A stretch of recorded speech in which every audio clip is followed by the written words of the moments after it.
the fuck up, samurai. We have a city to burn.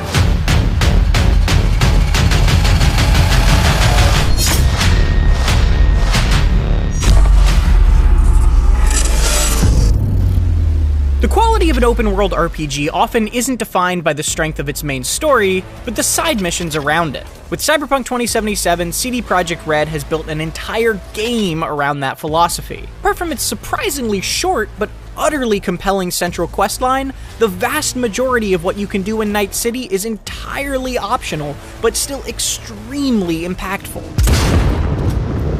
This more free-form structure isn't without its faults, including loads of distracting bugs. Leave her alone, V.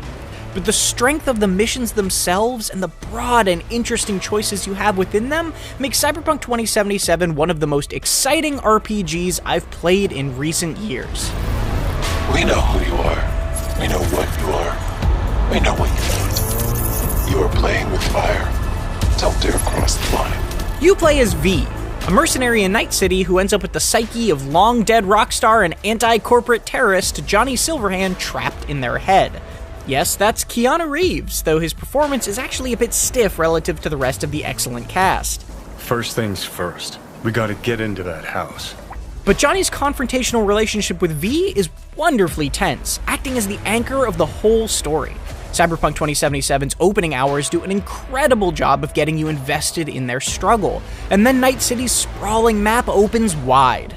If most game structures look like a redwood tree with a tall trunk that has paths branching off as you go higher, Cyberpunk 2077 is more like a large bush. You don't have to go far to have dozens of tangled branches within reach.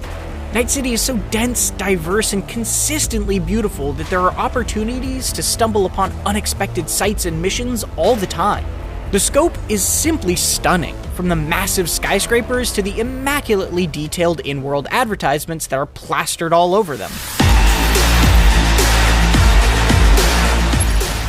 Cyberpunk 2077 feels like an RPG through and through.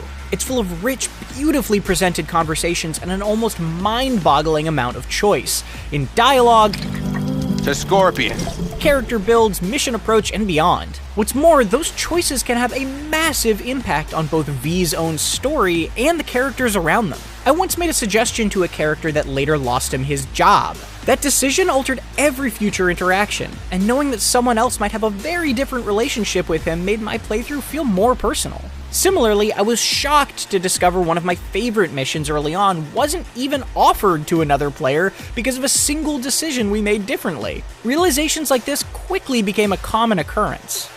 The missions themselves are also largely delightful. My favorites range from infiltrating an extravagant parade to a series of detective missions where you actually need to collect evidence on your own, to a deeply touching scuba diving mission, all the way to befriending a sentient vending machine. The fact that Cyberpunk 2077 is able to have deep, affecting moments alongside lighthearted goofs and blaring sex ads without any of it feeling out of place is a testament to the strength of both its stories and the world they take place in. And remember, just because something is a side mission doesn't mean it's not important to the main story. Surprisingly, Cyberpunk 2077 only took me around 20 hours to beat the first time, but it was only after reloading a save and spending another 20 hours completing side missions and befriending characters that I went back to finish the story again and found my ending options had drastically changed. After 45 hours, I've now found 6 wildly different endings and still have plenty more I want to do. While this freeform structure is impressive, it did create a false sense that I was failing to make progress at times. 3 percentages relating to different aspects of V's journey are presented like progress trackers in the menu, but they don't actually function that way, making them frustratingly misleading. Regardless, the openness of Cyberpunk 2077 is pretty remarkable. Beyond the big story decisions, you also get the good old-fashioned choice of how to kill or politely incapacitate your enemies. There are no character classes here. Instead, you invest points into 5 primary attributes, and then into perks within each of those. For example, if you're planning to go stealthy, the cool attribute can make enemies slower to detect you, and its stealth perk page is full of additional boons like increased crouched movement speed or unlocking an aerial takedown. Perks will also naturally improve as you use them, making this system wonderfully flexible. Combat opens up gradually as well. While I didn't love the gunplay initially, I eventually found unique weaponry and clever cybernetic augmentations that elevated it above simple pointing and shooting. Some guns can charge up and shoot through walls, while others fire bullets that seek out enemies, and cool iconic weapons add unique twists with flashy looks. Add in cyberware that lets you slow time, double jump, and more, and it's just a matter of time before you find some custom combination that clicks. It never becomes the most complex stance, especially with stuff like the fairly mashy melee options, but it's one that I felt I had complete control over choreographing.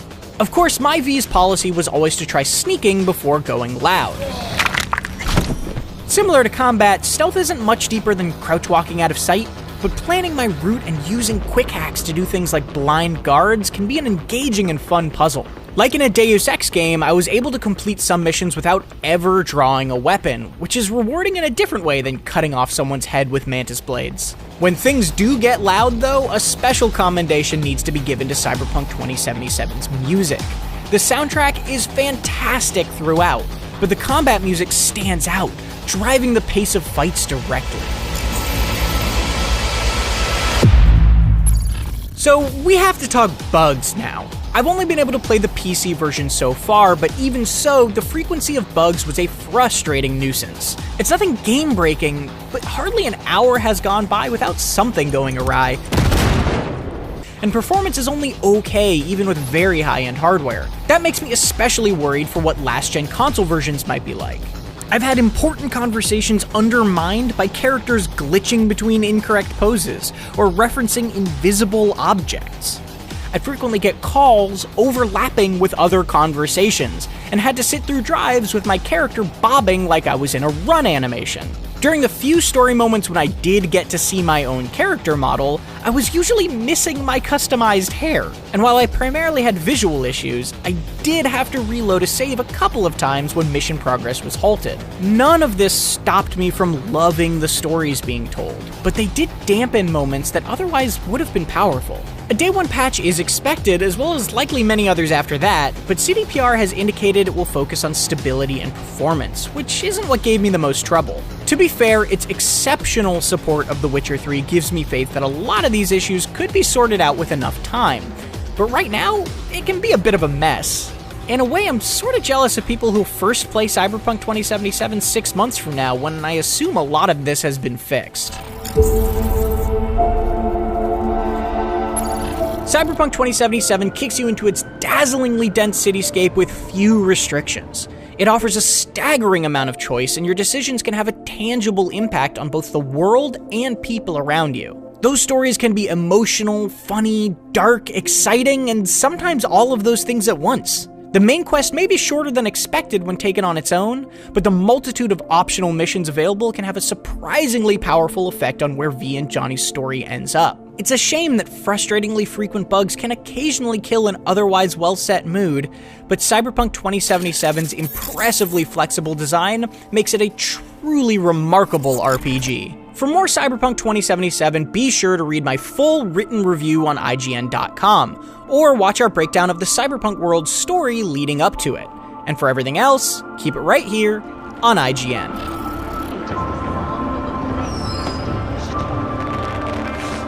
Saburo Arasaka, called Jack.